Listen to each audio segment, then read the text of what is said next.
ണ്ടാവും. ഈ ചെക്കനെ ആരാണ് അടിച്ചത്? ആരടിച്ചിട്ടാണെങ്കിലും ഓന്റെ പണ്ടം ഞാൻ പുറത്തിറക്കും. ഈ ചെക്കനെ സപ്പോർട്ട് ചെയ്തൊരു കാക്കയാണ്. 7 രൂപ പോയാലെന്തുവാ? അങ്ങനത്തെ പ്രശ്നങ്ങളൊന്നുമില്ല. അന്നെ സപ്പോർട്ട് ചെയ്ത് വീഡിയോ ചെയ്ത ഒരാളാണ് ഞാൻ. അനക്ക് സംരക്ഷണം വേണമെങ്കിൽ അനക്ക് ഞാൻ തരും. ചുമ്മാ ഇരിടാ. അല്ല വാപ്പ ഉണ്ടോ? വാപ്പ ഉമ്മ പറഞ്ഞ അങ്ങനെ ഒരാളുണ്ടെന്ന്. പിന്നെ വിളി എന്തേ ആളെന്ത് തീർന്നാ? ചുമ്മാ ഇരിടാ. നിന്റെ വാപ്പ തന്നെ അത് ഫാമിലി മൊത്തം ഫ്രോഡാണ്. 10-15 രൂപ കൊടുത്ത വാപ്പ വരൂ. എനിക്കൊരു 5000 എടുത്താ ഞാൻ വാപ്പാനെ 2 തെറ്റി തരാം. പിന്നെ അങ്ങനെ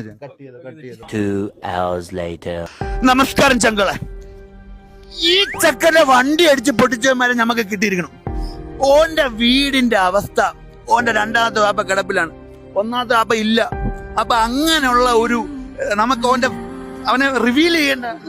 നിങ്ങൾക്കില്ലടാ മക്കളെ. ഞാനപ്പോ പറഞ്ഞുതരാം. ഞാനും എന്റെ ഫാമിലിയും കൂടി നമ്മളിങ്ങനെ പുറത്തിങ്ങനെ കറങ്ങാൻ വേണ്ടി പോയതായിരുന്നു. അപ്പൊ കാറില് അപ്പൊ പെട്ടെന്ന് ഷാജാനൊക്കെ വിളിച്ചിട്ട് ഒരു 5000 രൂപ തരാന്ന് പറഞ്ഞ. ഹലോ സോറി കട്ടേ. എന്താണ് നീ? പിന്നെ ഞമ്മക്കോനെ കിട്ടിയിരിക്കണ്. ഷാജാൻക പിടിക്കുമ്പം തൊലിച്ചോണ്ടിരിക്കരുത്, പറയണം ഷാജാൻക മാസിക്ക. നമ്മൾ ലാസ്റ്റത്തെ വീഡിയോയിൽ അത് കാണിക്കും.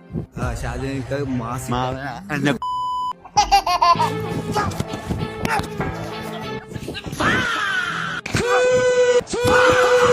12 o'clock midnight. എല്ലാരും തലങ്ങും വിലങ്ങും ഊക്കുന്നു. എന്റെ കൈയും കാലും വിറയ്ക്കുന്ന ഒരു തൊലിഞ്ഞ സ്ക്രിപ്റ്റും കൊണ്ട് വന്നേക്കും. ഞാൻ അപ്പോഴേ പറഞ്ഞ മരത്തിന്ന് വല്ലോ ഊർന്നിറങ്ങാന്ന്. ഞങ്ങള് കേക്കത്തില്ല. ചിലക്കേണ്ടായിട്ട് നായേ, വല്ല വെള്ളത്തിൽ നിന്നും പൊങ്ങി വന്നാ മതിയായിരുന്നു. ഞാനൊന്ന് പെടഞ്ഞ് വീണ് നോക്കട്ടെ കാക്ക.